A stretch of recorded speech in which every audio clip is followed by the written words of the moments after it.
وسلام على عباده الذين اصطفى أما بعد فأعوذ بالله من الشيطان الرجيم بسم الله الرحمن الرحيم لقد جاءكم رسول من أنفسكم عزيز عليه ما عنتم حريص عليكم بالمؤمنين رؤوف رحيم. وقال النبي صلى الله عليه وسلم أنا سيد ولد آدم. صدق الله العظيم وصدق رسوله النبي الكريم.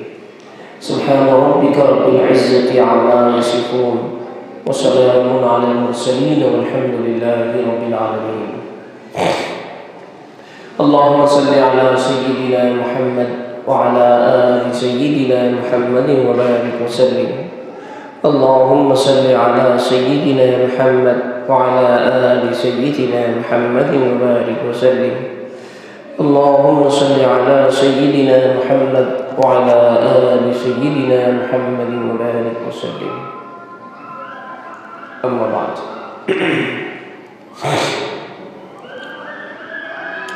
نبی اکرم سرکار دو عالم صلی اللہ علیہ وسلم کے نسب مبارک اور ولادت سے قبل کے حالات، اس عنوان پر پچھلے ہفتہ گفتگو ہوئی. مزید اس ہفتہ گفتگو کرنی ہے. اللہ رب العزت صحیح اور مفید باتیں ہم سے کہلوا لے. آمین. حضور نبی کریم صلی اللہ علیہ وآلہ وسلم کے جو دادا تھے جن کا نام عبد المطلب آتا ہے، میں نے بتایا تھا کہ حضور نبی کریم صلی اللہ علیہ وسلم کے جو پر دادا تھے جن کا نام ہاشم آتا ہے، یہ مدینہ منورہ گئے تھے جو اس وقت تو یثرب کہلاتا تھا. تو وہاں پر بازار میں ہاشم نے دکان لگائی تھی. تو وہاں سے خاتون گزر رہی تھی. ہاشم نے پوچھا کہ یہ کون ہے؟ بتایا گیا کہ یہ فلاں عورت ہے. کہا منکوحہ ہے غیر منکوحہ ہے؟ کہا کہ پہلے اس کا نکاح ہوا تھا، ابھی اس کو ان کے شوہر نے طلاق دے دیا. نکاح کا پیغام بھیجا، قبول ہو گیا. ہاشم وہیں پر رہے کچھ دن تک. اس دوران حمل ٹھہر گیا اور ہاشم پھر وہاں سے تجارت کے لیے غزہ گئے اور وہیں پر ان کا انتقال ہو گیا. کچھ دنوں کے بعد ایک بچے کی ولادت ہوئی جن کا سر کا ایک بال سفید تھا. عرب کے اندر، عربی زبان کے اندر شیبہ کہتے ہیں بوڑھے. تو جیسے ہی لوگوں نے دیکھا کہ ان کے ایک بال سفید ہیں تو شیبۃ الحمد ان کا نام ہے. اس طریقے سے وہ بچہ وہاں پر پرورش پاتا رہا.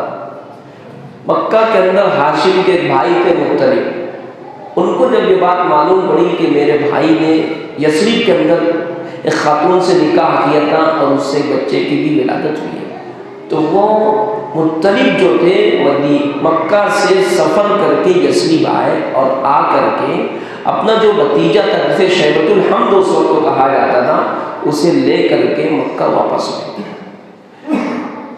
اور مکہ کے اندر داخل ہو رہے تھے تو چونکہ سفر کی وجہ سے گرد و غبار کے اندر وہ اٹے ہوئے تھے، وہ خود بھی اور وہ جو بچہ تھا وہ بھی. تو انہوں نے اس بات کو چھپایا حیا کی وجہ سے کہ یہ میرے بھائی کا بیٹا ہے، میرا بھتیجا ہے. چنانچہ لوگوں نے پوچھا کون ہے؟ تو کہا کہ یہ میرے بھتیجے، یہ میرے غلام ہیں. عربی زبان کے اندر عبد کہتے ہیں غلام کو. ان کا نام تھا مطلب. تو اس طریقے سے لوگوں نے کہا کہ یہ عبد المطلب، لوگوں نے کہا کہ یہ عبد المطلب. پھر بعد میں جا کر کے حضور نبی کریم صلی اللہ علیہ وسلم کے یہی جو دادا کے بھائی تھے، پر دادا کے جو بھائی تھے، انہوں نے جا کر کے یہ بات کھولی، یہ عقدہ کھولا کہ یہ دراصل میرے بھائی کے لڑکے ہیں. لیکن اب وہ ایک نام چل پڑا تو اس طریقے سے وہ عبد المطلب نام چل پڑا۔ تو یہ حضور نبی کریم صلی اللہ علیہ وسلم کے دادا تھے عبد المطلب۔ عبد المطلب نہایت قوی، جسیم، حلیم، بردبار اور سخی تھے۔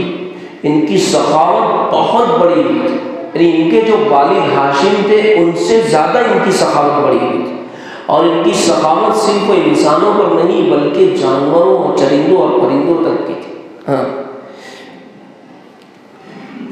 ان کے ساتھ بہت سارے واقعات پیش آئے۔ حضور نبی کریم صلی اللہ علیہ وسلم کے جو دادا تھے عبد المطلب، ان کے ساتھ بہت سارے واقعات پیش آئے، مختصر میں بتاتا ہوں۔ اس سے قبل ہم کو یہ سمجھنا ہے کہ نبی کریم صلی اللہ علیہ وآلہ وسلم کی خاندان میں اوپر جا کر کے آپ کا سلسلہ نسب حضرت اسماعیل علیہ السلام سے ملتا ہے۔ ہم نے یہ بات بھی سنی ہے، بڑی بات مشہور ہے، کہ حضرت ابراہیم علیہ السلام نے اللہ کے حکم سے اپنی بیوی ہاجرہ اور اپنے بیٹے اسماعیل کو مکہ مکرمہ کے اندر آباد کیا، یہ وہیں پر رہنے لگے، اور پھر اللہ رب العزت نے اپنی قدرت سے حضرت اسماعیل علیہ السلام کے پیروں تلے سے زمزم کے کنویں کو وجود بخشا۔ زمزم کا جو کنواں تھا وہ وجود میں آیا۔ یمن کے اندر اس وقت تو قحط پڑا تھا، وہاں کا ایک قبیلہ تھا بنو جرہم، یہ قبیلہ تھا، تو یہ جرہم نامی قبیلہ جو تھا یہ قحط پڑا تھا، تو وہاں سے نکلا پانی کی تلاش میں۔ اب پانی کی تلاش میں بڑھتے بڑھتے یہاں پر مکہ مکرمہ پہنچا، دیکھا یہاں پر پانی کا چشمہ ہے، تالاب ہے، تو انہوں نے حضرت اسماعیل علیہ السلام کی والدہ حضرت ہاجرہ سے اجازت طلب کی کہ ہم جو ہے یہاں پر آباد ہونا چاہتے ہیں۔ چنانچہ ان کی والدہ نے ان کو اجازت دی، لیکن خانہ کعبہ کے متولی، اسی طریقے سے زمزم کے کنویں کے ذمہ دار حضرت اسماعیل علیہ السلام کی خاندان کے لوگ ہی تھے۔ تو اسماعیل علیہ السلام بڑے ہوئے تو ان کا نکاح قبیلہ بنو جرہم کی ایک لڑکی سے ہوا، ایک لڑکی سے ان کا نکاح ہوا، اس لیے اس طریقے سے وہ سسرالی رشتے دار ہوئے۔ اب یہ سلسلہ چلتا رہا یہاں تک کہ حضرت اسماعیل علیہ السلام کی 130 سال کی عمر ہوئی اور ان کا انتقال ہو گیا۔ آپ اللہ کی جوہر رحمت میں چلے گئے، اور اس کے بعد پھر آپ کی خاندان پھلتی رہی، پھولتی رہی، یہاں تک کہ ایک وقت ایسا آیا کہ قبیلہ جرہم کے لوگوں نے بنو اسماعیل، جو حضرت اسماعیل علیہ السلام کی خاندان کے لوگ تھے، ان سے جھگڑا کیا، اور ایسی شدید لڑائی ہوئی، اور اس لڑائی کے اندر بنو جرہم کے جو لوگ تھے وہ غالب آ گئے، فاتح ہوئے، اور انہوں نے بنو اسماعیل کو مکہ سے نکال دیا۔ اب جب نکالا ہے انہوں نے تو وہ بنو اسماعیل کے لوگ چلے گئے۔ اب چلے گئے، اس کے بعد یہ قبیلہ بنو جرہم کے جو لوگ تھے ان کا ظلم و جور، سختی، تشدد بڑھتا چلا گیا، لوگوں کو انہوں نے پریشان کرنا شروع کر دیا۔ تو عرب کے جتنے قبائل تھے سب اکٹھا ہوئے، اور سبوں نے فیصلہ کیا کہ ہم سب کو مل کر کے اس قبیلے سے جنگ کرنی۔ چنانچہ سب لوگ ملے اور جا کر کے انہوں نے یک بارگی حملہ کیا۔ قبیلہ بنو جرہم کے جو لوگ تھے وہ اس حملے کی تاب نہ لا سکے اور ان کو شکست ہو گئی۔ تو اب جب شکست ہوئی تو جب یہ مکہ خالی کرنے لگے تو ان لوگوں نے یہ کیا کہ خانہ کعبہ کے اندر جو بہت ساری مقدس چیزیں تھیں، وہاں کے جو تبرکات تھے، اس کو زمزم کے کنویں کے اندر ڈال کر کے زمزم کے کنویں کو بھی انہوں نے پاٹ دیا، بند کر دیا اور چلے گئے۔ اس کے بعد بنو اسماعیل پھر مکہ مکرمہ کے اندر آ گئے، اور ان لوگوں نے جو ہے خانہ کعبہ کی تولیت اور اس کی ذمہ داری جیسے ان کے ذمے تھی انہوں نے شروع کر دیا۔ یہ زمانہ چلتا رہا یہاں تک کہ ہمارے آقا حضرت محمد رسول اللہ صلی اللہ علیہ وسلم کے یہی دادا عبد المطلب ایک مرتبہ خانہ کعبہ کے اندر حتیم کے احاطے کے اندر سوئے ہوئے تھے تو کسی نے کہا کہ عبد المطلب احفر برہ، کہ برہ کو کھودو۔ انہوں نے پوچھا بھائی برہ کیا ہے، تو کسی نے کوئی جواب نہیں دیا۔ اس کے بعد پھر دوسرے دن سوئے تو دوسرے دن پھر خواب دکھائی دیا، تو خواب کے اندر یہ بات کوئی کہنے والا کہتا ہے کہ اغفر المظنونہ، کہ مظنونہ کو کھودو۔ تو انہوں نے پوچھا ومن مظنونہ، بھائی یہ مظنونہ کیا چیز ہے؟ تو کچھ کہانی ہے، اس طریقے سے خواب کا سلسلہ ختم ہوا۔ تیسری رات جو تھی وہ پھر سوئے تو پھر ایسی خواب دیکھا، پھر کہنے والا کہہ رہا ہے کہ اغفر طیبہ، کہ طیبہ کو کھودو۔ بھائی وما طیبہ کیا ہے؟ تو پھر خواب کا سلسلہ ختم ہوگا۔ چوتھے دن جب سوئے ہیں تو پھر خواب میں وہ دیکھتے ہیں کہ کوئی کہنے والا کہہ رہا ہے کہ احفر زمزم، کہ بھائی جو زمزم کا جو کنواں ہے اس کو کھودو۔ اور تو پھر انہوں نے سوال کیا بھائی زمزم کا کنواں کہاں ہے؟ تو پھر خواب کے اندر ہی بتایا گیا پورے نشانات، پوری ان کی رہنمائی کی کہ یہاں سے لے کر یہاں تک کہ یہ زمزم کا کنواں ہے۔ تو کچھ بھائی زمزم کا کنواں کہاں ہے؟ کہا کہ یہ زمزم کا کنواں ایسا ہے کہ جس سے حاجی لوگ پانی پیتے رہیں گے، سیراب ہوتے رہیں گے، اور اس کا پانی کبھی بھی ختم نہیں ہوگا۔ تو اس طریقے سے عبد المطلب کو خواب کے اندر بشارت ہوتی ہے۔ عبد المطلب صبح اٹھے، انہوں نے قوم کے لوگوں کو جمع کیا، مکہ کے سردار تھے، ان کے سامنے ساری باتوں کو رکھا کہ بھائی ایسے کا ایسا معاملہ ہے نا۔ وہ برا اور مظنونہ اور اسی طریقے سے طیبہ، یہ سب کے سب یہ تینوں جو خوبیاں تھیں یہ زمزم کے کنویں کی خصوصیت تھی، زمزم کے پانی کی خصوصیات تھی، ہے نا۔ تو اس طریقے سے انہوں نے قوم کے سامنے اپنی بات کو رکھا کہ دیکھیے میں نے خواب کے اندر دیکھا ہے ایسی بات، اور مجھے رہنمائی کی گئی ہے، تو میں چاہتا ہوں کہ تم لوگ میری مدد کرو کنواں کھودنے کے لیے۔ تو کسی نے جو ہے آپ کی بات پر کان نہیں دھرا، لیکن عبد المطلب نے فیصلہ کر لیا تھا کہ مجھے کھودنا ہے۔ چنانچہ وہ اپنے بڑے بیٹے حارث کو لے کر کے چلے اور جا کر کے انہوں نے کھودنا شروع کر دیا۔ عبد المطلب کدال مارتے تھے اور ان کے بیٹے جو حارث جو ہوتے تھے وہ مٹی نکالتے تھے۔ چنانچہ اس طریقے سے ان لوگوں نے کھودنا شروع کیا، کھودتے رہے، وہ مٹی نکالتے رہے، وہ کھودتے رہے، مٹی نکالتے رہے، یہاں تک کہ حضرت اسماعیل علیہ السلام کے زمانے میں جو زمزم کے کنویں کی جو منڈیر تھی وہ نظر آ گئی۔ تو انہوں نے بڑی تیزی سے خوشی سے اعلان کیا اللہ اکبر، اللہ اکبر کہا، اور کہا کہ ہم نے جو ہے حضرت اسماعیل علیہ السلام کے زمانے کی جو منڈیر تھی زمزم کے کنویں کی وہ دریافت ہو گئی۔ اس کے بعد پھر آپ نے لوگوں کو جمع کیا اور پھر لوگوں کے سامنے اپنی بات پر، تو اس طریقے سے جو زمزم کا کنواں جو تھا وہ واپس وجود میں آیا۔ تو انہوں نے عہد کیا تھا، یہ نظر مانی تھی، یہ منت مانی تھی کہ اگر اللہ رب العزت عبد المطلب نے کنویں کی دریافت ہونے کا کہ اگر مجھے اللہ رب العزت 10 بیٹے عطا کرے گا تو میں ان 10 بیٹوں کے اندر سے ایک بیٹے کو اللہ کی راہ میں قربان کروں گا۔ چنانچہ اللہ رب العزت نے جو ہے حقیقتاً آپ کو 10 بیٹے عطا فرمائے، عبد المطلب کو اللہ نے 10 بیٹے عطا فرمائے۔ تو 10 بیٹے پیدا ہو گئے، تو ایک مرتبہ اسی طریقے سے خانہ کعبہ کے اندر سو رہے تھے، تو کسی نے کہا کہ عبد المطلب اوفی بنذری کا لرب ھذا البیت، کہ عبد المطلب اس بیت اللہ کے رب کے لیے آپ نے جو نظر مانی تھی، جو منت مانی تھی، آپ اس کو پورا کرو۔ چنانچہ اٹھے تو بچوں کو بلایا اور کہا کہ میں نے ایسی منت مانی تھی، اب میں نے خواب دیکھا ہے، کوئی کہہ رہا ہے کہ اپنی منت کو پوری کرو، اب میں اپنی منت کو پوری کرنا چاہتا ہوں۔ وہ بیٹے بھی بڑے باسعادت تھے، ان تمام بیٹوں نے کہا کہ ہم سب کے سب حاضر ہیں، آپ میری قربانی کر دیجیے، آپ میری قربانی۔ 10 نے کہا، لیکن اب معاملہ ایسا آ گیا تو عبد المطلب نے کہا قرآن نکالے، اب 10 کو تو میں قربان نہیں کر سکتا، کسی ایک کو قربان کروں گا۔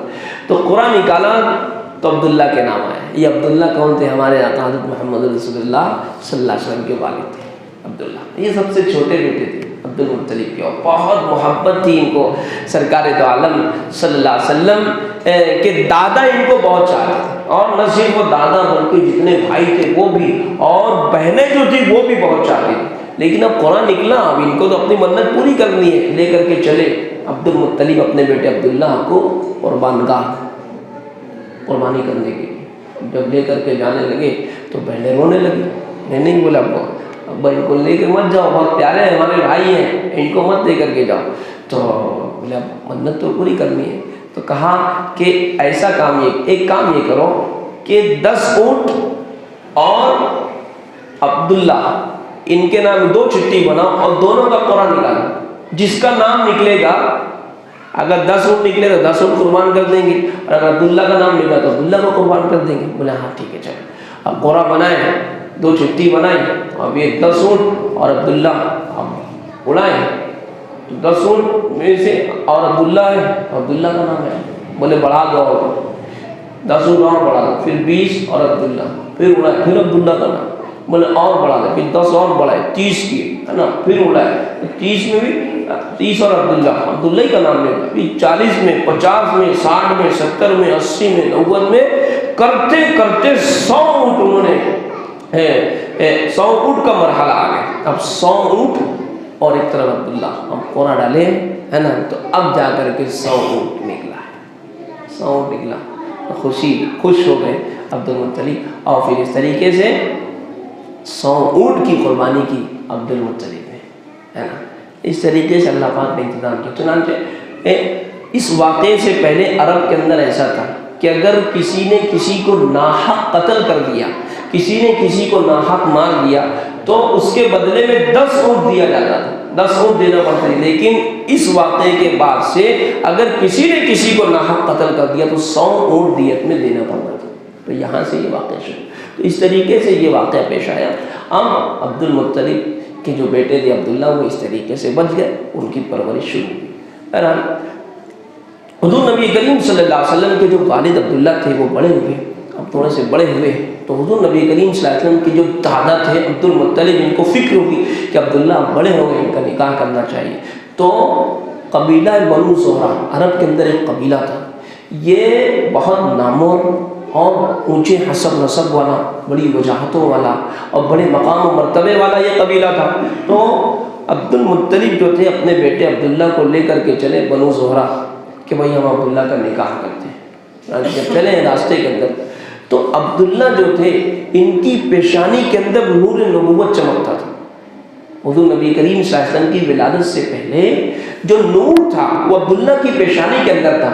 تو ایک جگہ انہوں نے قیام کیا، انہوں نے قیام کیا تو وہیں پر ایک عورت تھی جس کا نام فاطمہ نام آتا ہے، یہ یہودی تھی، وہ تورات کی اور انجیل کی بڑی ماہر خاتون تھی، اور وہ آخری جو نبی ہیں حضرت محمد رسول اللہ صلی اللہ علیہ وسلم، ان کی علامات کو پہچانتی تھی، اور وہ اس بات کو سمجھتی تھی کہ وہ نبی آخر الزمان جو سب سے آخر میں آنے والے ہیں، ان کے وجود کا، ان کے ظہور کا وقت قریب ہو چکا ہے، اور ان کی پیشانی کے اندر جو نور چمک رہا ہے، میرا پورا ججمنٹ ہے، یعنی یہودی عورت نے اس بات کو طے کیا کہ یہ جو نور چمک رہا ہے یہ نور نبوت ہے۔ چنانچہ اس نے جو ہے حضرت عبداللہ کو بہت ورغلایا اور گناہ کی دعوت دی، لیکن حضرت عبداللہ نے کہا کہ نہیں میں گناہ نہیں کروں گا، کچھ بھی ہو جائے، میری جان کیوں نہ چلی جائے، میں ہرگز جو ہے گناہ نہیں کروں گا۔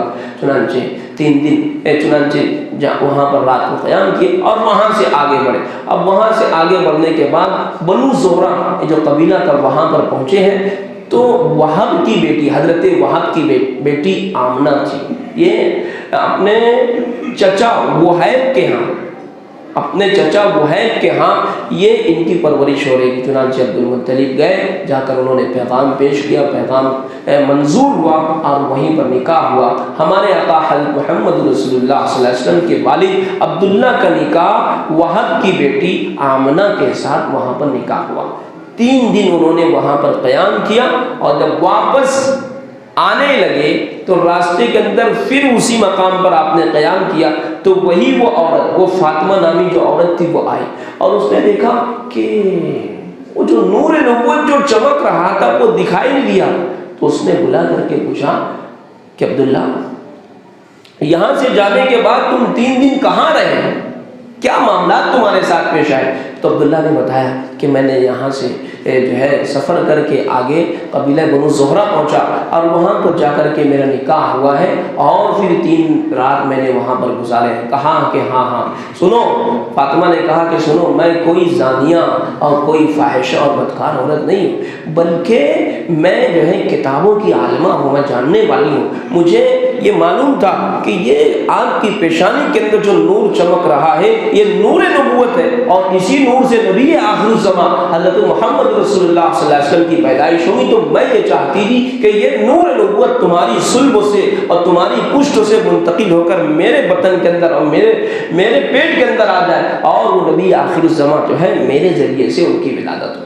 لیکن اللہ کو منظور نہیں تھا۔ بہرحال وہ نور نبوت اللہ رب العزت جہاں پر اس کو منتقل کرنا چاہتا تھا وہ منتقل ہو چکا ہے، یعنی کہ آمنہ کے پیٹ کے اندر وہ نور نبوت منتقل ہو چکا ہے۔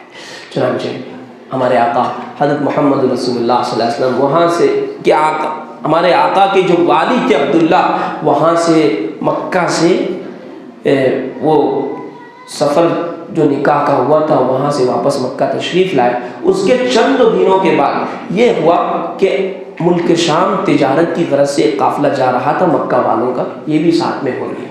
اب گئے تو راستے میں مدینہ پڑتا تھا، مدینہ ہو کر کے جانا پڑتا تھا ملک شام، تو وہاں پر جانے کے بعد ان کی طبیعت خراب ہو گئی، عبداللہ کی طبیعت خراب ہو گئی، اور تجارتی قافلہ گئے ساتھ میں، واپسی میں وہاں پر رکے تو ان کی طبیعت خراب ہوئی۔ قافلہ جو تھا اس نے دیکھا کہ عبداللہ کی طبیعت زیادہ خراب ہو گئی۔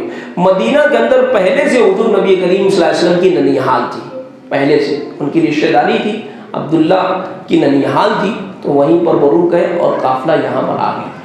حضرت عبداللہ چند دنوں نے وہاں تقریباً 1 مہینہ وہ بیمار رہے، اور 1 مہینہ بیمار رہنے کے بعد ان کا انتقال ہو گیا۔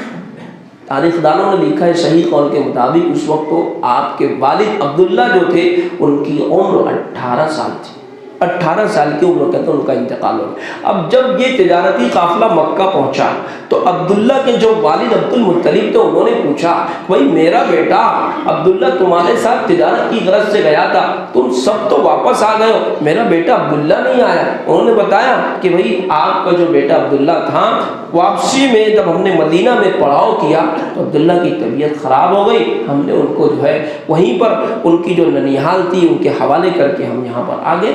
تو عبد المطلب نے اپنے بڑے بیٹے حارث کو روانہ کیا، جاؤ تم مدینہ جاؤ اور جا کر کے جو ہے عبداللہ کو لے کر کے آؤ، ان کی خیر خبر لو کیا بات۔ چنانچہ جب یہ وہاں پر گئے تو جا کر کے جب پہنچے ہیں صورتحال معلوم ہوئی تو پتہ یہ چلا کہ کئی روز پہلے ہی عبداللہ بیمار ہو کر کے ان کا انتقال ہو گیا، نابغہ کے مکان کے اندر آپ جو ہے مدفون ہو گئے۔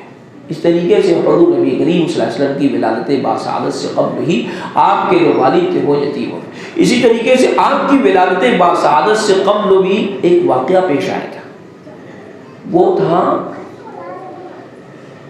اصحاب الفیل کا واقعہ۔